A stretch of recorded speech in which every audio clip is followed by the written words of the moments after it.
Hi all, இன்றைக்கி நம்ம unit 10 advent of Arabs and Turks பார்க்க போகிறோம். அரப்ஸ் எப்படி இந்தியாவுக்கு வந்தாங்க, இந்தியாவுக்கும் அரேபியன் ரீஜனுக்கும் என்ன ரிலேஷன்ஷிப், டர்க்ஸ் எப்படி இந்தியாவுக்கு வந்தாங்க, எப்படி அவங்க வந்து டைனஸ்டிஸ்லாம் ஃபார்ம் பண்ணாங்க, அவங்க அவங்க பற்றி நம்ம பார்க்கலாம். ஸோ 1206 1526 கிரைஸ்டேரா வரைக்குமே பார்த்திங்கன்னா Islamic institutions, Islamic culture in India பயங்கரமாக டெவலப் ஆகுது. இதுதான் main period Islamic institutions and culture வந்து ப்ராப்பராக டெவலப் ஆகுறதுக்கு. அதுக்கப்புறம் இங்கேயே அவங்க கிங்டம்ஸ், டைனஸ்டிஸ்லாம் எஸ்டாப்ளிஷ் பண்ணி நிறைய Muslims like first Delhi sultanate, அதுக்கப்புறம் லைக் துக்லக்ஸ், கல்ஜிஸ் அந்த மாதிரி வந்துக்கிட்டே இருப்பாங்க. அதுக்கப்புறம் இவங்களுக்கு நெக்ஸ்ட்டு பார்த்திங்கன்னா முகல்ஸ் வந்து எஸ்டாப்ளிஷ் பண்ணுவாங்க அவங்களோட ரூலை. அந்த த்ரூ அவுட் அந்த 1206 1526 வரைக்கும் பயங்கர இஸ்லாமிக் டாமினன்ஸ்டாக இருக்கும். ஸோ அதுதான் அவங்க வந்து குறிப்பிட்டு சொல்கிறாங்க. இப்போ வந்து நம்ம அட்வென்ட் ஆஃப் அரப்ஸ் எப்படி வந்து நம்ம இந்தியாவுக்கு வந்தாங்க, லைக் என்ன ரிலேஷன்ஷிப் இருந்துச்சுன்னு பார்க்கலாம். ஜியாகிரபிக்கல் லொக்கேஷனே பார்த்திங்கன்னா அரேபியாவுக்கும் இந்தியாவுக்கும் நல்ல ட்ரேட் ரிலேஷன்ஷிப்ஸ் பில்ட் பண்ணுச்சு. பார்த்திங்கன்னா இங்கேயும் கோஸ்ட், இங்கேயும் கோஸ்ட். இங்கே இருக்கிற கோஸ்டல் லைக் அரேபிக் பீப்புளுக்கு வந்து ஈஸியாக இருந்துச்சு இங்கே வந்து இந்தியாவில் ட்ரேட் பண்ணுறதுக்கு. வெஸ்ட் கோஸ்ட், ஈஸ்ட் கோஸ்ட் ரெண்டுத்துலேயும். வெஸ்ட் கோஸ்ட் வந்து மலபார் கோஸ்ட், ஈஸ்ட் கோஸ்ட் வந்து கோரமண்டல் கோஸ்ட். நிறைய அரேபிக் பீப்புள் பார்த்திங்கன்னா செட்டிலும் ஆக ஆரம்பிச்சிட்டாங்க, நல்லா ட்ரேட் பண்ணிக்கிட்டு செட்டிலும் ஆக ஆரம்பிச்சிட்டாங்க. இந்த மலபார் கோஸ்ட்டில் பார்த்திங்கன்னா அரேபிக் பீப்புள் வந்து அங்கே செட்டில் ஆகி அந்த கேரளா கேர்ள்ஸே, மலையாளம் கேர்ள்ஸே வந்து கல்யாணம் பண்ணிக்கிட்டு அவங்கள வந்து மாப்பில்லாஸ் அப்படியும் லைக் டிஃப்ரெண்ட்டாக நேம் லைக் இன்னொரு பேர் அவங்களுக்கு கொடுத்துருந்துருக்காங்க, மோப்பில்லாஸ் அப்படின்னு சொல்லுவாங்க. ஸோ இந்த அரபிக் மிலிட்ரி எக்ஸ்பெடிஷன்னா லைக் ஃபுல்லாக ஆர்ம்ஸ் அண்ட் அம்யூனிஷன்ஸ் எடுத்துக்கிட்டு ஒரு பிளேஸ்லேருந்து இன்னொரு பிளேஸ் நடந்துக்கிட்டு எக்ஸ்பெடிஷன் பண்ணுறது. அது வந்து 712 ஸ்டார்ட் பண்ணியிருந்திருக்காங்க. ஃபாலோடு பை கஸ்னாவித், கோரி மிலிட்ரி ரெய்ட்ஸ் எல்லாமே வந்து ஸ்டார்ட் ஆகிருந்திருக்கு. கஸ்னாவித், கோரி இவங்கெல்லாம் பார்த்திங்கன்னா சுல்தான்ஸ் மாதிரி தான், கிங்ஸ் மாதிரி தான். அவங்க வந்து என்ன பண்ணுவாங்கன்னா, இப்போது இங்கே ஒரு டெரிட்டரி இருக்குது, இது அவங்களோட டெரிட்டரி. இந்த டெரிட்டரியில் ட்ரெஷர், கோல்டு, ஃபுட்டு எல்லாமே லூட் பண்ணிவிட்டு அவங்களோட இடத்துக்கு எடுத்துகிட்டு போயிடுவாங்க. இவங்க மோஸ்ட்லி ஏன் அப்படி பண்ணிட்டு இருந்தாங்கன்னா, அவங்க கிட்ட மோஸ்ட்லி அவ்வளோ ரிசோர்ஸஸ் இருக்காது. ஸோ நிறைய பீப்புளை கொண்டுட்டு வந்து எந்த ரீஜனில் வந்து நிறைய ரிசோர்ஸஸ், நிறைய ட்ரெஷர்ஸ்லாம் இருக்கோ அந்த ரீஜனை வந்து ஃபஸ்ட்டு டார்கெட் பண்ணி அங்கே இருக்கிற திங்ஸ்லாம், ட்ரெஷர்ஸு எல்லாமே, வேல்யூபிள்ஸ் எல்லாமே லூட் பண்ணி அவங்களோட ஊரை வந்து டெவலப் பண்ணிப்பாங்க. அவங்க அங்கேயே இருந்துட மாட்டாங்க, அங்கே இருக்கிறது எல்லாமே எடுத்துகிட்டு வந்து அவங்க ஊரை வந்து டெவலப் பண்ணுவாங்க. அவங்களோட மெயின் எய்மே வந்து நிறைய ட்ரெஷர்ஸு, நிறைய வேல்யூபிள்ஸை வந்து அவங்க கலெக்ட் பண்ணி அவங்களோட ஊரை டெவலப் பண்ணுறது தான் அப்போது அவங்களோட டார்கெட்டாக இருந்துச்சு. அது நடக்க குராசன் அப்படி like following invasion of Afghanistan பார்த்திங்கன்னா ஈஸ்டர்ன் ஈரானோட கிங்கு ஷா அவர் வந்து இன்வைட் பண்ணுறாரு. அதுக்கப்புறம் அதே ரீஜனை வந்து செங்கிஸ்கான் கூடமே வந்து லூட் பண்ணுறாங்க. இந்த மாதிரி நார்த் இந்தியாவுக்கு கூடவே டைஸ் இருந்திருக்கு ஆப்கானிஸ்தான் கூட அப்படின்னு சொல்லிட்டு சொல்கிறாங்க. பிகாஸ் நார்த் இந்தியாவுக்கு ரொம்ப கிட்ட தானே ஆப்கானிஸ்தான் இருக்குது, லைக் பார்டர்ஸ் தானே. நம்மளோட நார்த் இந்தியன் கிங்ஸுக்கும் ஆப்கானிஸ்தானுக்கும் வந்து ஒரு ரிலேஷன்ஷிப் இருந்திருக்குன்னு சொல்கிறாங்க. இங்கே செங்கிஸ்கான் எல்லாம் ஆன பிறகு மொங்கோல் இன்வேஷன் ஸ்டார்ட் ஆகுது. மொங்கோல் இன்வேஷன்ஸ் வந்து அந்த டைமில் இருந்த கூரித் சுல்தானேட்டே வந்து டெஸ்ட்ராய் பண்ணிடுறாங்க, கஸ்னி, கூரித் சுல்தான் எல்லாமே. அதுக்கப்புறம் ஊச் அண்ட் முல்தானை வந்து நசீருதீன் கொபாச்சான்றவர் வந்து ரூல் பண்ணிகிட்ருப்பார். இந்த மங்கோல் இன்வேஷன் பார்த்திங்கன்னா அவரை கூடமே ஃபுல்லாக வந்து கான்குயர் பண்ணி அவரோட ரிசோர்ஸஸ் எல்லாமே வந்து எடுத்துகிட்டு போயிடுறாங்க. ஓகேங்களா. முல்தான் வந்து பாகிஸ்தானில் இருக்கும். எந்த ஏரியானா இப்போது திஸ் இஸ் இந்தியா, இங்கே தான் முல்தான் இருக்குது. ஓகேங்களா, பாகிஸ்தானில். ஸோ முல்தான் அந்த ஏரியாவோட கிங்கை கூடமே கான்குயர் பண்ணி அவங்களோட ட்ரெஷர்ஸ் எல்லாம் எடுத்துகிட்டு போயிடுறாங்க.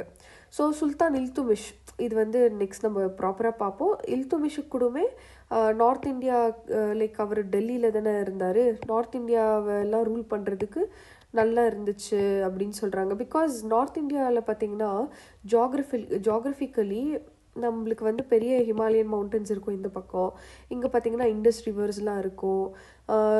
ஸோ அவ்வளோ சீக்கிரமாக வந்து யாரும் வந்து நம்மளை வந்து கான்குவர் பண்ண முடியாது. அதனால இங்கே இருந்த இல்துமிஷ், டெல்லியில் இருந்த இல்துமிஷ்க்கு வந்து ஈஸியாக எக்ஸ்பேண்ட் பண்ண முடிஞ்சிச்சு அப்படின்னு சொல்கிறாங்க. ஸோ அதுக்கு நெக்ஸ்ட்டு இந்த அரேப்ஸ், டர்க்ஸ், பர்ஷியன்ஸ் எல்லாமே எத்னிசிட்டிஸ், டிஃப்ரெண்ட் ரீஜியன்ஸு மிடாவல் பீரியடில். அரேபிக் இந்த சவுதி அரேபியா அங்கே இருக்கிறவங்க வந்து அரேப்ஸா, அதுக்கு மேலே கொஞ்சம் டர்க்ஸு. அந்த சவுதி அரேபியா பக்கத்தில் இப்போ இருக்கிற ஈரான், ஈராக் வந்து இப்போ இருக்கிறது பர்ஷியா. இங்கே வந்து இந்த துர்க்மெனிஸ்தான், தஜிகிஸ்தான்லாம் இருக்கு இல்லையா, அது வந்து சென்ட்ரல் ஏஷியா. புரியுதுங்களா? ஸோ சவுதி அரேபியா அது எல்லாமே பார்த்திங்கன்னா அரேப்ஸு. இதுக்கு மேலே டர்க்கி இப்போ இருக்கு இல்லையா, அங்கே இருக்கிற பீப்புளை வந்து டர்க்ஸ் அப்படின்னு சொல்லுவாங்க. இப்போ இருக்கிற ஈரான், ஈராக் இருக்கிற ஏரியா தான் பர்ஷியா. அங்கே இருக்கிறவங்கள வந்து பர்ஷியன்ஸ் அப்படின்னு சொல்லுவாங்க. அதுக்கப்புறம் இங்கே இருக்கிற இந்த உஸ்பெகிஸ்தான், தஜிகிஸ்தான் அங்கே இருக்கிற அங்கே இருக்கிறது தான் சென்ட்ரல் ஏஷியன் ட்ரைப்ஸ் அப்படின்னு, சென்ட்ரல் ஏஷியன்ஸ் அப்படின்னு சொல்லிட்டு எத்னிசிட்டிஸ். இவங்க டிஃப்ரெண்ட் எத்னிசிட்டிஸ். ஓகேங்களா? இல்துமிஷ் பார்த்திங்கன்னா இல்பாரி டர்க்.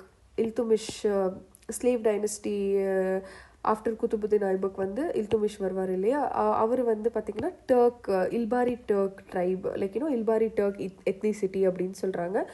அப்புறம் அப்போது இருந்த கிங்ஸ் பார்த்திங்கன்னா அவங்களோட ஸ்லேவ்ஸை தான் கிங்ஸ் ஆக்குவாங்க. அது ஒரு டிஃப்ரெண்ட்டான மாதிரி நம்ம இது வரைக்கும் அதெல்லாம் அந்த மாதிரிலாம் கேள்விப்பட்டிருக்கவே மாட்டோம். இப்போ இல்துமிஷ் இருக்கார் இல்லையா, இல்துமிஷ்வே பார்த்திங்கன்னா குத்துபுதீன் ஐபக் வந்து ஸ்லேவ். ஸோ அவரை வந்து அவரோட டாட்டருக்கு வந்து இல்துமிஷை கட்டி வைக்கிறாரு.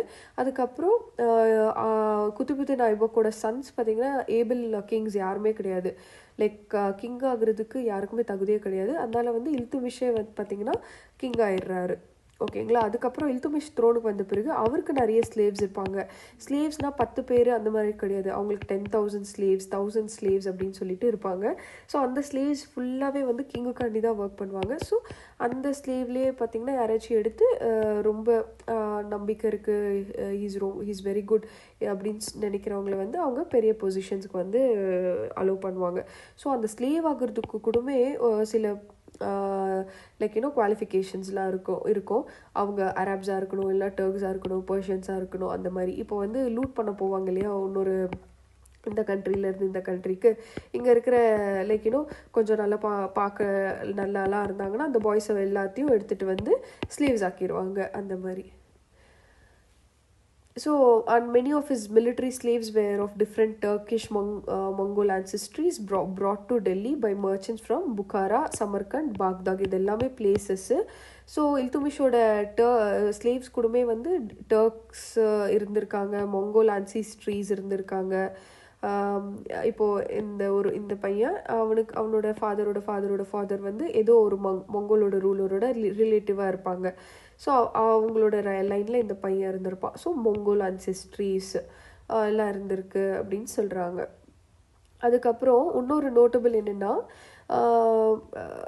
இல்துமிஷ் தான் ஹிந்து கான் அப்படின்னு சொல்லிட்டு ஒருத்தரை வந்து ஸ்லேவ் ஆக்குறாங்க. அவரை பார்த்திங்கன்னா சென்ட்ரல் இந்தியா, நம்மளோட இந்தியாவில் மிஹிர்ன்ற ரீஜனில் வந்து கேப்சர் பண்ணியிருப்பாங்க. ஆனால் இல்துமிஷ் வந்து இவர் ஹிந்து கானுக்கு கூடமே பார்த்திங்கன்னா டர்க்கிஷ் டைட்டில்ஸே கொடுத்துருவார்.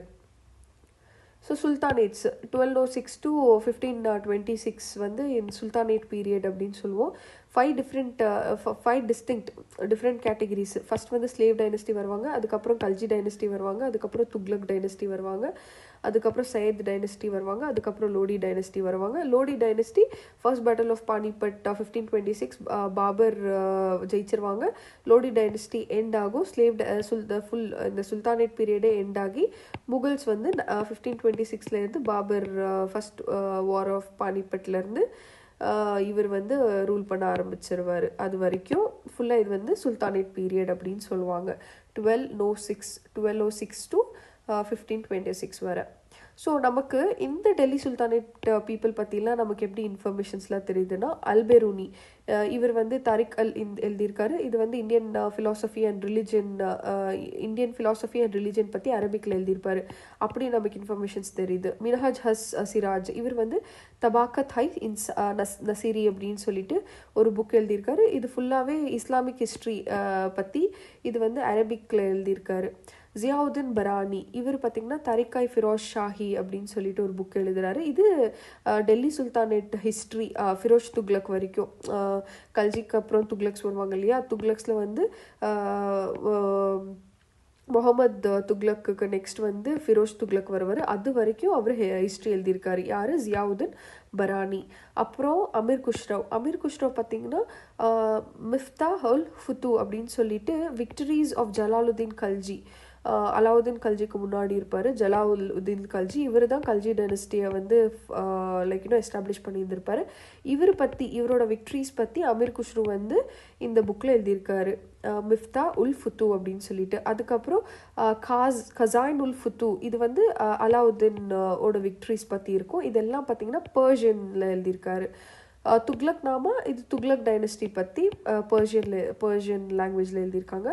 சம்சை சிராஜ் ஆஃபிஃப் இது பார்த்திங்கன்னா டெல்லி சுல்தானேட் பற்றி தான் பரானி எழுதியிருக்கிற அக்கௌண்ட் பர்ஷியன் மொழியில். குலாம் யாயா பின் அஹ்மத் இதுவுமே இதில் தாரிக் ஐ முபாரக் ஷாஹி இது பார்த்திங்கன்னா பர்ஷியன் லாங்குவேஜில் எழுதியிருக்கிறது. சையத் ரூலர் முபாரக் ஷா பீரியடில் வந்து இது எழுதியிருக்காங்க. ஃபெரிஷ்டா இது history of Muslim rule in India, இதுவுமே பர்ஷியன் லாங்குவேஜில் தான் எழுதியிருக்காங்க. பர்ஷியன் பீப்புள் எவ்வளோ பர்ஷியன் லாங்குவேஜ் எவ்வளோ இம்பார்ட்டண்ட்டாக இருந்திருக்குன்னு பாருங்கள்.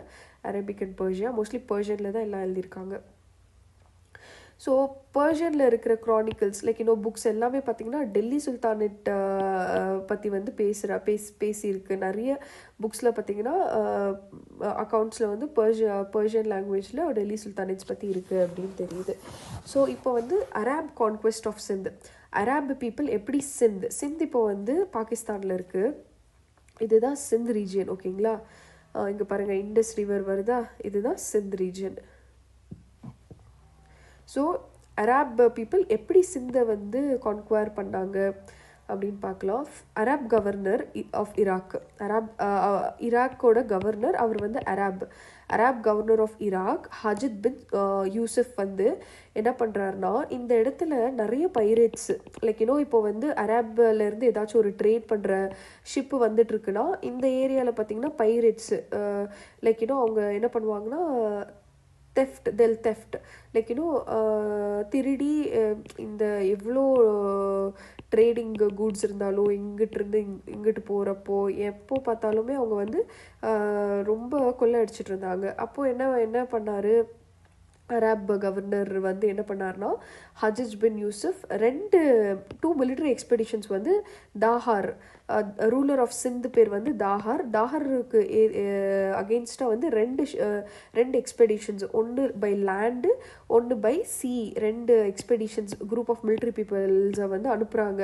அந்த தாஹரை வந்து கான்குவயர் பண்ணி டிஃபீட் பண்ணிட்டு வாங்க அப்படின்னு சொல்லிட்டு. என்ன ஆகுதுன்னா, போன எல்லாருமே மிலிட்ரி எக்ஸ்பெடிஷன்ஸ்க்கு போன எல்லாரையும் வந்து கொலை பண்ணிடுறாங்க. அதுக்கப்புறம் அந்த டைமில் முஸ்லீம் ரூலர்ஸ் எல்லாமே கேலிஃப் அப்படின்னு சொல்லிட்டு ஒருத்தர் இருப்பார், அவர் தான் முஸ்லீம்கே ஹெட்டு. ஸோ முஸ்லீம் கிங்ஸ் யாராச்சும் இருக்காங்க அந்த ஏரியாவில் த்ரோ இந்த வேர்ல்டு, அவங்க எல்லாருமே இந்த கேலிஃப்க்கு கீழே தான் இருப்பாங்க. இந்த கேலிஃப்ன்றவர் மோஸ்ட்லி டர்க்கியில் இருப்பார். இவர் சொல்கிறது தான் எல்லாருமே செய்யணும். ஸோ கேலிஃப் பெர்மிஷனோட ஹஜித் என்ன பண்ணுறாருன்னா ஃபுல் ஃப்ளெஜ்ட் ஆர்மியே அனுப்புகிறாங்க. 6000 strong cavalry, large camel corps, camel வந்து நிறைய ஆர்ம்ஸ் அண்ட் அம்யூனிஷன்ஸை கேரி பண்ணிக்கிட்டு போகும், நிறைய கேமல்ஸ் அந்த மாதிரிலாம். அவரோட son in law 17 year old Mohammed பின் காசிமோட எல்லாமே அனுப்புகிறாங்க. முகமது பின் காசிம் பார்த்திங்கன்னா ஃபோர்ட்ரஸ் ஆஃப் பிரம்மானந்த், இந்த பிரம்மானபாதோட ஃபோர்ட்ரஸ்க்கு வந்து மார்ச் பண்ணிகிட்டே போகிறாரு. போனதுக்கப்புறம் என்ன ஆகுதுன்னா, அங்கே தான் வந்து தாஹர் வந்து சிந்தோட கிங்குன்னு சொன்னேன் இல்லையா, தாஹரோட ஆர்மி எல்லாருமே அங்கே தான் இருக்காங்க. தாஹரோட வாசர், இப்போது தாஹர் தான் கிங்குனா அவருக்கு ஒரு பிஎம் அப்படி, வாசர்னா பிஎம் தான், பிஎம் மாதிரி இருப்பாங்க. அவரே வந்து பார்த்திங்கன்னா தாஹரை பிட்ரே பண்ணி முகமது பின் காசிம்க்கு வந்து ஹெல்ப் பண்ண போயிடுறாரு. அப்போது தாகர் கிட்ட இருந்த எல்லா மிலிட்ரி ஃபோர்ஸஸ் எல்லாமே ரெண்டாக டிவைட் ஆயிடுது.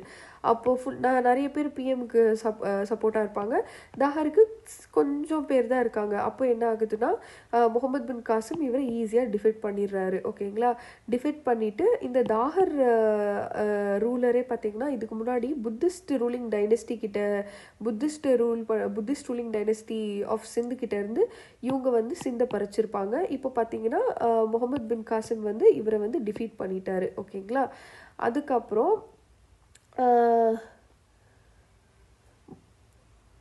என்ன ஆகுதுன்னா இவர் வந்து ஃபுல்லாக ப்ளண்டர் பண்ணிட்டு போயிடுறாரு. முகமது பின் காசிம் வந்து பிரம்மானபாதை வந்து கேப்சர் பண்ணி அங்கே இருந்த ஃபுல் ப்ளண்டர் எல்லாத்தையும் லைக் அங்கே இருந்த ட்ரெஷரி எல்லாத்தையும் வந்து எடுத்துகிட்டு போயிட்டு 1/5 இப்போ வந்து 5 பார்ட்ஸாக வந்து அதை டிவைட் பண்ணணும். அந்த 5 பார்ட்ஸாக டிவைட் பண்ணிவிட்டு ஈக்குவலாக 1/5 ஆஃப் த லூட் வந்து கேலிஃப்க்கு அனுப்பிச்சிருவாங்க. 1 2 3 4 5 ப்ராப்பராக. ஸோ 1/5 ஆஃப் த இது பார்த்திங்கன்னா கேலிஃப்க்கு போயிடும். மீதி இருக்கிறது எல்லாமே கிங்கும் சோல்ஜர்ஸ் எல்லாமே ஈக்குவலாக வந்து ஷேர் பண்ணிப்பாங்க. அரப் கான்க்வெஸ்ட் ஆஃப் சிந்த் வந்து பார்த்திங்கன்னா ட்ரையம்ப் வித்தவுட் ரிசல்ட்ஸ். அது வந்து ஒரு சக்ஸஸ்ஸு, ஆனால் ரிசல்ட்ஸே கிடையாது. ஏன்னா அது பார்த்திங்கன்னா இப்போது இந்தியா இருக்கா, இங்கே வந்து இதுதான் சிந்த் அப்படின்னு நம்ம சொன்னோம். ஜாகிரபிக்கலி சிந்து பார்த்திங்கன்னா இங்கே பக்கம் பார்த்திங்கன்னா தார் டெசர்ட்டு, இங்கே வந்து ரிவரு. ஸோ நம்ம இங்கே ட்ரா பண்ணுறது சின்னஸாக பண்ணுறோம், பட் ஜாகிரபிக்கல் யோசிச்சு பாருங்கள், இதுதான் சிந்து. அவங்க வந்து சிந்தை வந்து கான்குவர் பண்ணிட்டாங்க. இங்கே பார்த்திங்கன்னா பெரிய ரிவர் போகுது, இங்கே ஃபுல்லாக தார் டெசர்ட் இருக்குது. அவங்க நெக்ஸ்ட்டு அதை வந்து எக்ஸ்பேண்டே பண்ண முடியாது, ரொம்ப கஷ்டம். அதனால அவங்க வந்து எதுவுமே கண்டுக்கல. இங்கே இருந்த எல்லா லைக் இருந்த வேல்யூபிள்ஸ் எல்லாமே எடுத்துகிட்டு அவங்க ஊருக்கு போயிட்டாங்க. அதுக்கப்புறம் ஒரு 3 செஞ்சுரிஸ் வந்து சிந்தை வந்து யாருமே லைக் கான்குவர் பண்ணி ரூல் பண்ணணும்னு நினைக்கவே இல்லை அப்படின்ட்டு இங்கே சொல்கிறாங்க. இப்போது வந்து மஹ்மத் ஆஃப் கஸ்னி. ஓகேங்களா, கஸ்னின்றது வந்து ஆப்கானிஸ்தானில் இங்கே ஒரு பிளேஸ். இதுதான் ஆப்கானிஸ்தான். இங்கே இருக்கிறது தான் அந்த கஸ்னி. கஸ்னியோட கிங் முகமது ஆஃப் கஸ்னி பற்றி பார்க்கலாம் இப்போது. ஸோ முகமது ஆஃப் கஸ்னியை பார்க்கறதுக்கு முன்னாடி ஃபர்ஸ்ட் இவர் வந்து அரேபியன் சைட்ல இருந்து தான் வருவார். ஸோ நம்ம அரேப் எம்பையர் பத்தி ஃபர்ஸ்ட் பார்க்கலாம். லைக் ஏர்லியர் அரேபியன் எம்பையர் இருக்கும் இல்லையா, அந்த அரேப் எம்பையர் என்ன ஆகுதுன்னா கொலாப்ஸ் ஆயிடுது. அப்போ என்ன ஆகுதுன்னா கொலாப்ஸ் ஆனதுமே ஸ்மால் கிங்டம்ஸ்லாம் வந்து எமர்ஜ் ஆகுது. அந்த மாதிரி எமர்ஜ் ஆன ஒரு கிங்டம் வந்து சமானிட் கிங்டம் ரைஸ் ஆகுது. இவங்களும் லைக் ஃபியூ இயர்ஸ் ரூல் பண்றாங்க. ரூல் பண்ண பிறகு லேட்டர் அந்த கிங்டம்ஸ் கூடமே ஸ்மால் கிங்டம்ஸ் தான் பிரேக் ஆகுது. இந்த மாதிரி ஸ்மால் இண்டிபெண்டன்ட் கிங்டம்ஸ் தான் பிரேக் ஆகுது. அப்போ ஸ்மால் இண்டிபெண்டன்ட் கிங்டம்ஸ் தான் பிரேக் ஆனப்போ இந்த அலாப்திகின்ன்றவர் யாருன்னா சமானிட் கிங்டம்ல ஒரு கவர்னரா வந்து ஒரு ப்ராவின்ஸ்க்கு வந்து ஒர்க் பண்ணிட்டு இருப்பாரு. குராசன் அப்படின்ற ஒரு ப்ராவின்ஸ்ல வந்து சமானிட் கிங்டம்ல அலாப்திகின் வந்து கவர்னரா வேலை பார்த்துட்டு இருப்பாரு.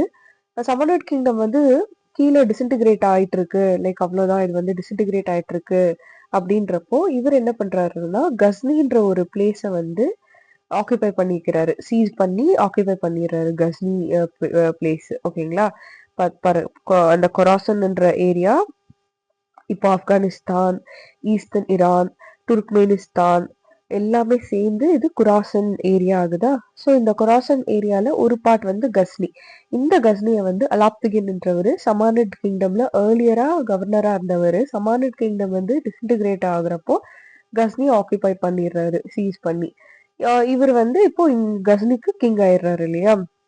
அந்த மாதிரி ஆயிட்டு இருக்கிறப்போ அலாப்திகின்ன்றவர் கூடமே ஒரு டர்கிக் ஸ்லேவ் தான். அதுக்கப்புறம் சமானிட்ஸ் கிட்ட ரொம்ப லாயலா இருப்பாரு. ஸோ இந்த லாயலா இருந்ததுனால அவருக்கு குராசன் அப்படின்னு சொல்லிட்டு ஒரு ப்ராவின்ஸை கொடுத்து கவர்னர் ஆக்கிடுவாங்க. ஓகேங்களா, அவரு தான் கஸ்னி ஈஸ்டர்ன் ஆப்கானிஸ்தான்ல இருக்கு அந்த ஏரியாவை வந்து ஆக்குபை பண்ணிடுறாரு.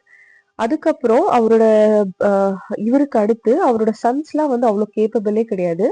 அதனால என்ன பண்றாங்கன்னா நோபல்ஸ்னா யாருன்னா இப்போ சர்ச்ல ப்ரீஸ்ட்ஸ் இருப்பாங்க இல்லையா, அந்த மாதிரி மாஸ்க்ஸ் முஸ்லிம்ஸ்ல வந்து நோபல்ஸ் இருப்பாங்க. அவங்க ரொம்ப ரிலீஜியஸ்லி ரொம்ப ரொம்ப லைக் எஜுகேட்டடா இருப்பாங்க.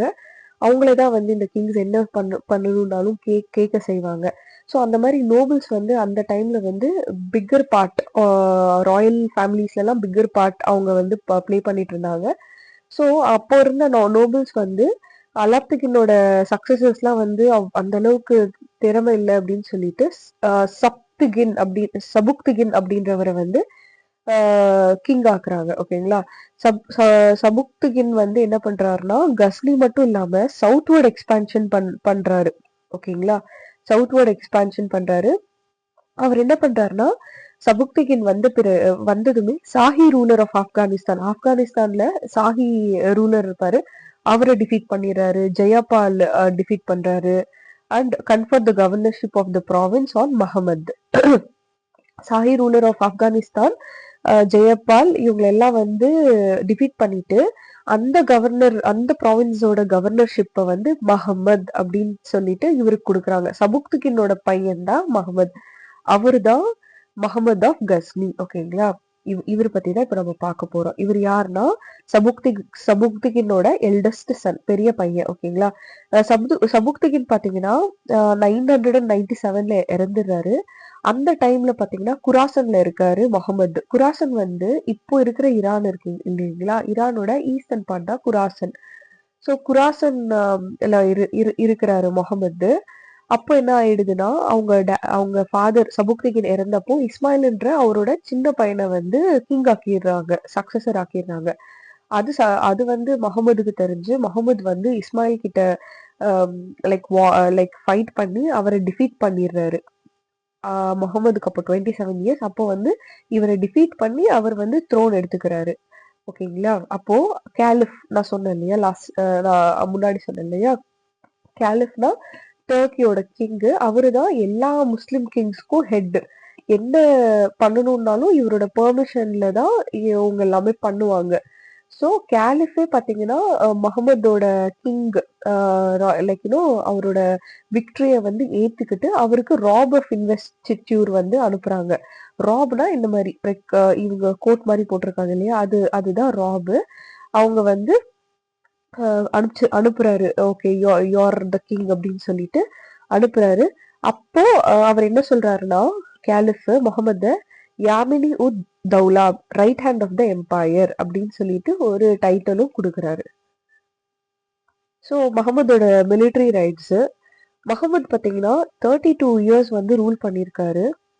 அந்த 32 இயர்ஸ் ரூல் பண்ணதுல 17 மிலிட்ரி கேம்பெயின்ஸ் இந்தியாவுக்கு வந்திருக்காங்க. லைக் எல்லா மிலிட்ரி பீப்புளையும் வந்து கூப்பிட்டுட்டு வந்து அங்க இருக்கிற ட்ரெஷர்ஸ் எல்லாத்தையும் லூட் பண்ணிக்கிட்டு இருக்கிற மொனாஸ்ட்ரீஸ், இருக்கிற டெம்பிள்ஸ், நம்ம டிவைன் நான் நினைக்கிற எல்லா டெம்பிள்ஸையும் லைக் டெஸ்ட்ராய் பண்ணி மோஸ்ட்லி அந்த டைம்ல எல்லாம் பாத்தீங்கன்னா டெம்பிள்ஸ்ல தான் எல்லாமே மறைச்சு வைப்பாங்க, ட்ரெஷரி எல்லாம்.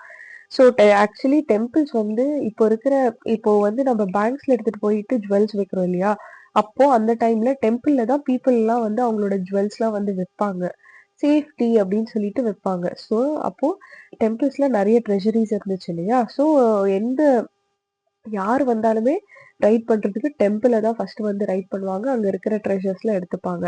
ஆனா முகமது என்ன பண்ணிருக்காருன்னா வந்து இந்தியாவுக்கு 17 மிலிட்டரி கேம்பெயின்ஸ் வந்திருக்காருல, அதுல வந்து மோஸ்ட்லி இந்து டெம்பிள்ஸ் டார்கெட் பண்ணியிருக்காரு. ஏன்னா அங்க வந்து நிறைய வாஸ்ட் டெபாசிட்டரிஸ் ஆஃப் ட்ரெஷர்ஸ் இருக்கும். அந்த ட்ரெஷர்ஸ்லாம் எடுத்துட்டு அந்த டெம்பிள்ஸ் எல்லாம் வந்து டெஸ்ட்ராய் பண்ணிட்டு போவாங்க. அவரோட மிலிட்ரி சோல்ஜர்ஸ்லாம் என்ன நினைப்பாங்கன்னா டெம்பிள்ஸ்லாம் வந்து டெஸ்ட்ராய் பண்றது ரொம்ப அவங்களோட இஸ்லாமுக்கு வந்து அவங்க கொடுக்குற கிரேட்டஸ்ட் கிரேட்டஸ்ட் டீட் அப்படின்னு நினைச்சிட்டு அவங்க பண்ணிட்டு இருந்தாங்க.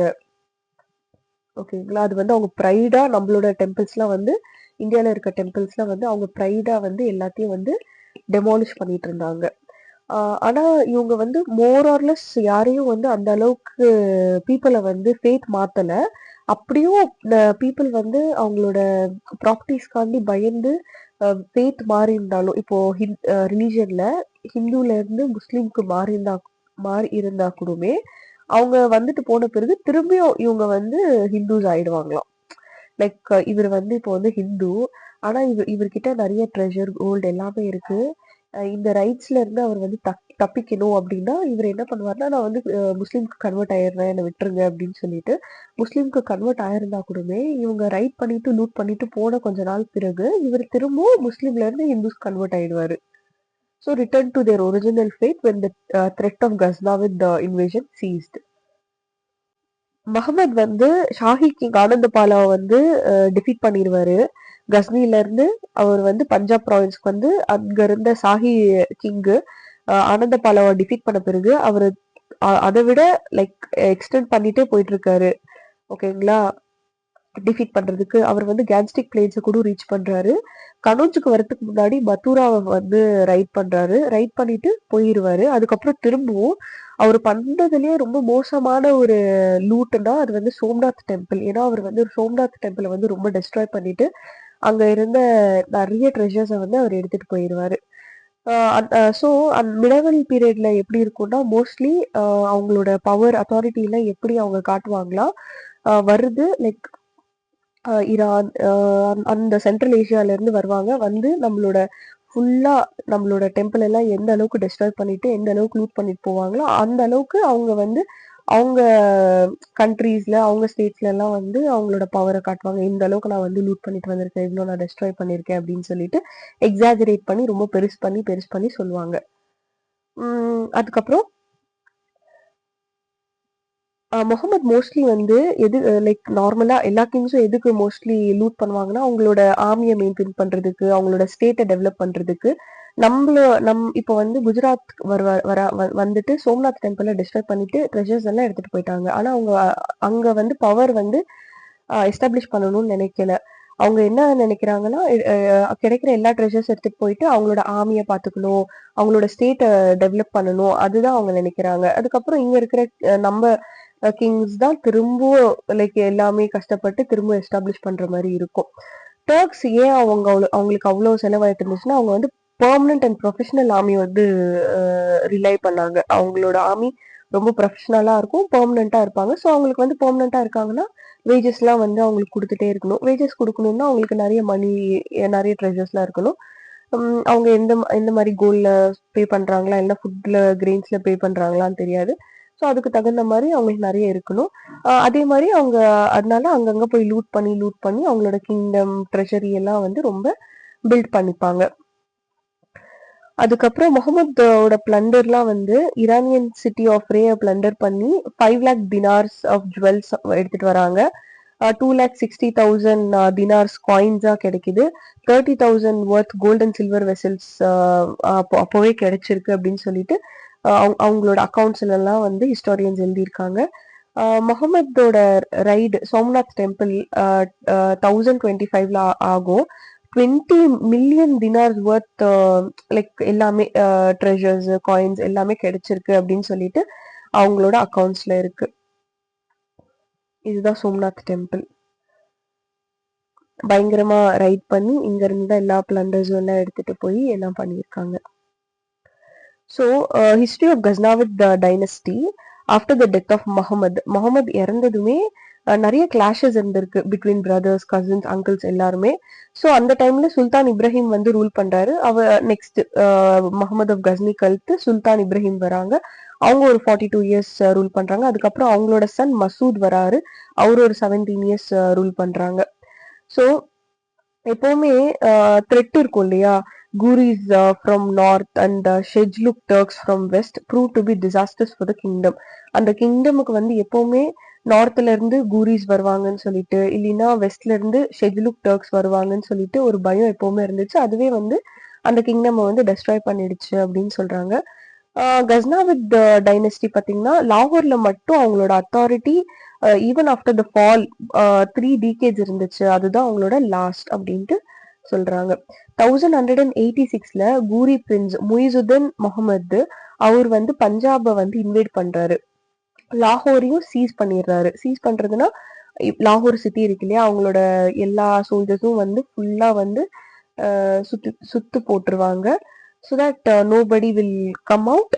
யாருமே உள்ள போகவும் முடியாது. அப்போ எந்த எக்கனாமிக் ஃபங்க்ஷன்ஸ் எதுவுமே நடக்காது. என்ன நடக்கணும்னாலும் அவங்களோட கிங்கோட பெர்மிஷன் இருக்கணும். அவங்க தப்பிச்சும் போக முடியாது. ஸோ அவங்க லாக் ஆயிடுவாங்க. இந்த மாதிரி அவங்க வந்து இந்த கிங்குக்கு அண்டர் வந்துருவாங்க. அப்படி இவங்க சீஸ் பண்ணிடுவாங்க. ஓகேங்களா? ஸோ சீஸ் பண்ணிடுறாங்க லாகூரை. பஞ்சாபையும் வந்து இன்வைட் பண்ணிடுறாங்க. ஸோ லாஸ்ட் ரூலர் யாருன்னா குரப் ஷா. இவரு இம்ப்ரிசன் பண்ணி மர்டர் பண்ணிடுறாங்க 1192ல. இந்த மாதிரி கஸ்னாவித் எம்பையர் வந்து எண்டுக்கு வந்துடும்.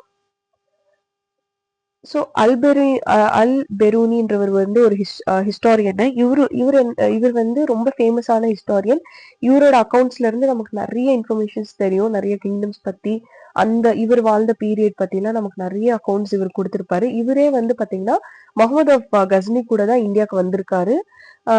இவர் வந்து இந்தியாவுக்கு வந்து சான்ஸ்கிரிட் கத்துக்கிட்டு நிறைய ரிலீஜியஸ் ஒர்க்ஸ், பிலாசபிக்கல் டெக்ஸ்ட் எல்லாம் படிச்சு கம்போஸும் பண்ணியிருக்காரு. கிதாபுல் ஹிந்த் அப்படின்னு சொல்லிட்டு. அப்புறம் இவர் கிரீக் ஒர்க் ஒன்று எலுசிட் அப்படின்னு கிரீக் ஒர்க் ஆஃப் எலுசிட் சான்ஸ்கிரிட்டுக்கு வந்து டிரான்ஸ்லேட்டும் பண்றாரு. இந்த மாதிரி நிறைய இவர் வந்து நம்மளோட குட் ஒர்க்ஸ் எல்லாம் வந்து அவங்களோட லாங்குவேஜுக்கு வந்து டிரான்ஸ்லேட் பண்றது. அதுக்கப்புறம் அவங்களோட ஒர்க்ஸ்லாம் சான்ஸ்கிரிட்ல கூட டிரான்ஸ்லேட்லாம் பண்ணியிருக்காரு. So Alberuni is a very famous historian. Muhammad of Ghazni பார்த்தோம். இப்போ முகமது ஆஃப் கோரி பார்க்கலாம். கஸ்னாவிட் இன்வேஷன்ஸ்ல எப்படி இருந்துச்சு? லூட் தான் அவங்களோட மெயின் ஆப்ஜெக்டிவ் இல்லையா? ஒரு இடத்துல வந்து லூட் பண்ணுவாங்க. அங்க இருக்கிற ட்ரெஷர்ஸ், காயின்ஸ், வேல்யூபிள்ஸ்லாம் எடுத்துட்டு போயிட்டு அவங்களோட மிலிட்டரி மெயின்டைன் பண்றதுக்கும் அவங்களோட ஸ்டேட்டை டெவலப் பண்றதுக்கும் யூஸ் பண்ணிப்பாங்க இல்லையா? ஆனா முகமது ஆஃப் கோரி இவங்க கூரிட்ஸ் என்ன பண்ணுவாங்கன்னா, அவங்க வந்து ஒரு ஸ்டேட்டை வந்து சீஸ் பண்ணுவாங்க. சீஸ் பண்ணி கான்குவயரும் பண்ணிடுவாங்க. கான்குவயர் பண்ண பிறகு அங்கேயே அவங்க கேரிசன்ஸ் வந்து எஸ்டாப்ளிஷ் பண்ணுவாங்க. ஒரே வாட்டி வந்து லூட் பண்ணிட்டு போயிடாம அவங்க என்ன பண்ணுவாங்கன்னா, கேரிசன்ஸ் எஸ்டாப்ளிஷ் பண்ணி இங்க இருக்கிற பீப்புள் வந்து அடிக்கடி வந்து அவங்களுக்கு கான்ட்ரிபியூட் பண்ணிக்கிட்டே இருக்கணும். ஸோ இவங்களுக்கு வந்து பிளண்டரோட ஃப்ளோ இருந்துகிட்டே இருக்கும். இங்க இருந்து அவங்களுக்கு போயிட்டே இருக்கும். ஸோ அந்த மாதிரி அவரு நாட் ஒன்லி பிளண்டர் ஒரே வாட்டி லூட் பண்ணாம லூட் பண்ணிட்டு திரும்ப அங்க கேரிசன்ஸ் எஸ்டாப்ளிஷ் பண்ணி அவருக்கு ரெகுலர் ஃப்ளோ ஆஃப் பிளண்டர் இருக்கிற மாதிரி பண்ணுவாரு குரீத். ஓகேங்களா? இவர் என்ன பண்ணுவாருன்னா, இவர் வந்து ஆக்குபை பண்ண ரீஜன்ல வந்து இன்வெஸ்ட் பண்ணுவாரு. கேரிசன்ஸ் கட்டி இன்வெஸ்ட் பண்ணி ரெகுலர் ஃப்ளோ ஆஃப் பிளண்டர் வர மாதிரி, ட்ரிபியூட் வர மாதிரி அவர் பார்த்துப்பாரு. So Moizuddin Muhammad of Ghori dynasty, generally Muhammad Ghori இவர். ஓகேங்களா? இவரோட full name Moizuddin Muhammad of Ghori dynasty. இவரை வந்து ஷார்ட்டா முகமது கோரி அப்படின்னு சொல்லுவாங்க. He invested in the territories. அவர் சீஸ் பண்ண டெரிட்டரிஸ்ல அவர் இன்வெஸ்ட் பண்றாரு. ஸோ 1180s and 1190sல கோரி நிறைய கேரிசன்ஸை வந்து எஸ்டாப்ளிஷ் பண்றாரு. எங்கன்னா பஞ்சாப், சிந்த், ஹரியானா. ஸோ இப்போ this is India. I'm sorry, this is இந்தியால, திஸ் இஸ் பஞ்சாப். இப்போ இது சிந்து, ஹரியானா, பஞ்சாப். இந்த ரீஜன்ஸ்ல எல்லாம் அவர் வந்து நிறைய கேரிசன்ஸ்ல எஸ்டாப்ளிஷ் பண்ணி நிறைய பிளண்டர் ஃப்ளோ அவருக்கு இருக்கிற மாதிரி பாக்குறாரு. இந்த மிலிட்ரி சென்டர்ஸ், இந்த கேரிசன்ஸ் மெயின்டைன் பண்றதுக்குலாம் அவர் மெர்சினரிஸ் அப்படின்றவங்களை வந்து அப்பாயிண்ட் பண்றாரு. இவங்க மெர்சினரிஸ்ன்றவங்க இவங்களுக்கு வந்து பயங்கர டேலண்ட். மிலிட்ரி இல்ல, அதுக்கப்புறம் வந்து ஃபினான்ஸ், மணி ஃப்ளோல எல்லாம் இவங்க வந்து ரொம்ப டேலண்டடா இருப்பாங்க. அந்த மாதிரி டேலண்டட் பீப்புளை வந்து அவரோட மிலிட்ரியில அப்பாயிண்ட் பண்ணி அத நல்லா ஃபினான்ஷியலி அண்ட் மிலிட்ரி பவர்ல எல்லாம் நல்லா எஸ்டாப்ளிஷ் பண்ணணும்னு சொல்லிட்டு அவரோட மிலிட்ரியை வந்து எலைட், ரொம்ப ப்ரெஸ்டீஜியஸ் அண்ட் குளோரிஃபை பொசிஷன் கிடைக்கணும்னு சொல்லிட்டு இந்த மாதிரி மெர்சினரிஸ்லாம் அவர் அப்பாயிண்ட் பண்றாரு. ஓகேங்களா? ஸோ அதுக்கப்புறம் இந்த மெர்சினரிஸ் எல்லாம் பாத்தீங்கன்னா warfare and governor, specially trained in warfare and governance. These slaves were different from வார்ல நின்று போராடுவாங்கல்ல, அந்த மிலிட்ரி ஃபோர்ஸை விட இவங்க டிஃப்ரெண்டா வார்ஃபேர்லயும் அவங்க வந்து நல்ல திறமை இருக்கும், கவர்னன்ஸ்லயும் அவங்களுக்கு நல்ல திறமை இருக்கும் அப்படின்னு சொல்லிட்டு சொல்றாங்க. ஸோ லாகூர் அண்ட் ஊச், லாகூர், அதுக்கப்புறம் ஊச், அதுக்கப்புறம் முல்தான், இது எல்லாமே பாத்தீங்கன்னா சென்டர்ஸ் ஆஃப் பவர்ஸா இருந்திருக்கு அந்த டைம். அதுக்கப்புறம் 1175ல கோரி பாத்தீங்கன்னா முல்தானுக்கு போறாரு. முல்தானை சீஸ் பண்ணிடுறாரு. இப்படி சீஸ் பண்ணதுமே யார்கிட்ட இருந்து சீஸ் பண்றாருன்னா இஸ்மாயில், அதோட ரூலரு. அதுக்கப்புறம் ஊச் வந்து அந்த பிளேஸ் மட்டும் ஃபைட் பண்ணாமலே வந்து விழுந்துடுறாங்க. கோரிக்கிலேயே அவங்க வந்துடுறாங்க. அதுக்கப்புறம் கோரி 1179ல சாளுக்கியர்ஸ் ஆஃப் குஜராத் அவங்க கூட பாத்தீங்கன்னா வாருக்கு போறாரு. ஆனா கிரஷிங் டிஃபீட் ஆயிடுது. அவரை வந்து டிஃபீட் பண்ணிடுறாங்க. எங்கன்னா மவுண்ட் அபு அந்த இடத்துல. ஸோ கோரி அதுக்கப்புறம் என்ன பண்றாருன்னா, அவரோட பொசிஷன் பஞ்சாப் அண்ட் சிந்துல மட்டும் அவரோட பொசிஷனை வந்து கன்சாலிடேட் பண்ணி அங்க மட்டும் அவர் வந்து ரூல் பண்ற மாதிரி இருக்கும். When it comes to like south east அவருக்கு. அதுக்கப்புறம் பிருத்விராஜ் சௌஹான். கோரி என்ன பண்றாருன்னா, போர்ட்ரஸ் ஆஃப் தாபர் ஹிந்தா, இப்போ இதோட பிளேஸ் பத்திந்தா. இது வந்து ரொம்ப ஸ்ட்ராட்டஜிக்கலி வெரி இம்பார்ட்டன்ட் பாயிண்ட். யாருக்கு லைக் கோரிக்கும் சரி, அதுக்கப்புறம் பிருத்விராஜ் சௌஹானுக்கும் சரி. இந்த போர்ட்ரஸ் வந்து அட்டாக் பண்றாரு. அப்போ ரூலர் ஆஃப் அஜ்மர் யாருன்னா பிருத்விராஜ் சௌஹான். இவர் வந்து தாபர் ஹிந்தாக்கு மார்ச் பண்ணி போயிட்டு கோரிய ஃபேஸ் பண்றாரு. ஃபேஸ் பண்ணிட்டு பேட்டலும் நடக்குது. அதுதான் ஃபர்ஸ்ட் பேட்டில் ஆஃப் தரைன் 1191. இதுல பாத்தீங்கன்னா பிருத்விராஜ் சௌஹான் வந்து விக்டரஸ் ஆறாரு. ஆனா அவர் வந்து கண்டுக்கல. இவரு லைக் டிஃபீட் பண்ணிட்டோம். இவரு வந்து ரொம்ப லைக் கோரிய வந்து அவரு பயங்கரமா அட்டாக் பண்றாரு. கோரி வந்து ரொம்ப அடி வாங்கி கீழேயும் விழுந்துருவாரு. ஆனா பிருத்விராஜ் வந்து அவரை ஹிடன்ட் கில் ஹிம். அதுதான் அவர் பண்ண பெரிய தப்பு. அவர் வந்து நினைக்கல நெக்ஸ்ட் திரும்ப இவர் வருவாரு அப்படின்லாம் அவர் நினைக்கல. அப்போ கோரிய வந்து ஹார்ஸ்மேன் வந்து தூக்கிட்டு ஹார்ஸ் பேக்ல போட்டுட்டு எடுத்துட்டு போறாரு. ஓகேங்களா. அதுக்கப்புறம் திரும்பவும் பிருத்விராஜ் சௌஹான் கிட்ட முகமது கோரி 1192ல திரும்ப வராரு. அதுதான் battle of Tarain 2, second battle of Tarain. அப்போ வந்து பிருத்விராஜ் வந்து அவரை ரொம்ப அண்டர் எஸ்டிமேட் பண்ணிட்டாரு. நம்ம ஃபர்ஸ்டே அவரை வந்து டிஃபீட் பண்ணிட்டோம், இப்போ என்ன இருக்கு அப்படின்னு சொல்லிட்டு. ஆனா பார்த்தா பிருத்விராஜ் சௌஹானை வந்து பயங்கரமா டிஃபீட் பண்ணிடுறாரு கோரி. டிஃபீட் பண்ணி அவரை திரும்ப அஜ்மரோட த்ரோன்லயே வைக்கிறாரு. நீங்க வந்து இருங்க, அஜ்மர் இருங்க, ஆனா நீங்க வந்து எனக்கு கீழே நீங்க இருக்கணும் அப்படின்னு சொல்லிட்டு. அதுக்கு கொஞ்ச நாள் கழிச்சு அவர் மேல வந்து துரோகம், இவர் வந்து ஏதோ துரோகம் பண்ணிட்டாருன்னு சார்ஜஸ் பண்ணிட்டு அவரை வந்து எக்ஸிக்யூட் பண்ணிடுறாங்க. அதுக்கப்புறம் கோரி என்ன பண்றாருன்னா, அவரோட ட்ரஸ்டட் ஜெனரல் குதுபுதீன் ஐபக் அவரை வந்து அப்பாயிண்ட் பண்றாங்க அவரோட டெபியூட்டியா. இந்தியாவை வந்து அவர் நேம்ல வந்து இந்தியாவை ரூல் பண்ற மாதிரி குதுபுதீன் ஐபக்க வந்து அவர் அப்பாயிண்ட் பண்றாரு. அதுக்கப்புறம் ஜெயச்சந்திரா ஆஃப் கனோஜ். ஆக்சுவலி கோரி வந்து பிருத்விராஜ் சௌஹான் கூட வந்து ஃபைட் பண்ணிட்டு இருக்கிறப்போ எல்லா ராஜ்புட்ஸும் வந்து பிருத்விராஜ் சௌஹானுக்கு வந்து சப்போர்ட்டா இருப்பாங்க, எக்ஸப்ட் ஜெயச்சந்திரா ஆஃப் கனோஜ். ஓகேங்களா.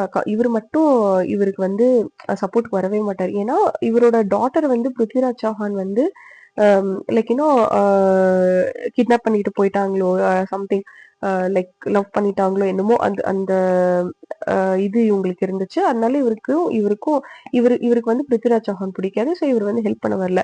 அதை வந்து கோரி வந்து ஒரு அட்வான்டேஜா எடுத்துக்கிட்டு ஜெயச்சந்திரா ஆஃப் கனோஜை வந்து டிஃபீட் பண்ண போறாரு. டிஃபீட்டும் பண்ணிடுறாரு. டிஃபீட் பண்ணிட்டு கஸ்னி என்ன பண்றாருன்னா, கோரி வந்து கஸ்னிக்கு எனார்மஸ் பூட்டி, இவரை டிஃபீட் பண்ணிட்டு அவர்கிட்ட இருந்த எல்லா எனார்மஸ் பூட்டியும் வந்து பேக் எடுத்துட்டு போறப்போ வேல யாரோ லைக் போயிட்டு இருக்கிறப்போ நிறைய ரொம்ப தூரம் போகணும் இல்லையா, அந்த மாதிரி போயிட்டு இருக்கிறப்போ குரூப் ஆஃப் பீப்புள் வந்து பேங்க்ஸ் ஆஃப் இண்டஸ் ரிவர் கிட்ட அவரை பிடிச்சி அவர்கிட்ட இந்த எல்லா பூட்டியும் வந்து திருடிட்டு அவரை அங்க கொலை பண்ணிட்டு, கஸ்னியை கொலை பண்ணிட்டு எல்லா பூட்டியும் எடுத்துட்டு போயிட்டாங்க அப்படின்னு சொல்லிட்டு அக்கவுண்ட்ஸ்ல இருக்கு. நெக்ஸ்ட் வந்து ராஜ்பூட் கிங்டம்ஸ். அப்போ இருந்த ராஜ்பூட் கிங்டம்ஸ், அப்போ இருந்த 10th செஞ்சுரியில 2 பவர்ஃபுல் கிங்டம்ஸ் இருந்துச்சு.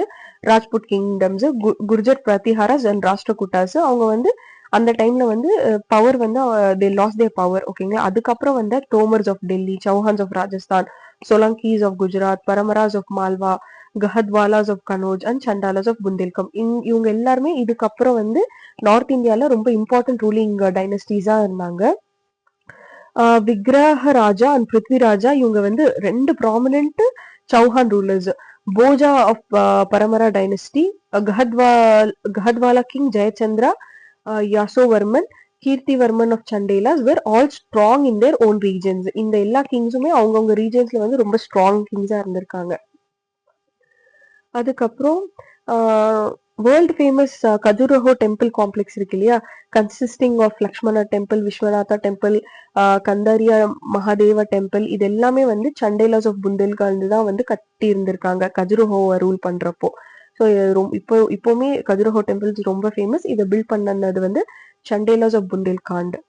அதுக்கப்புறம் Rajput had a long tradition of martial spirit, courage and bravery.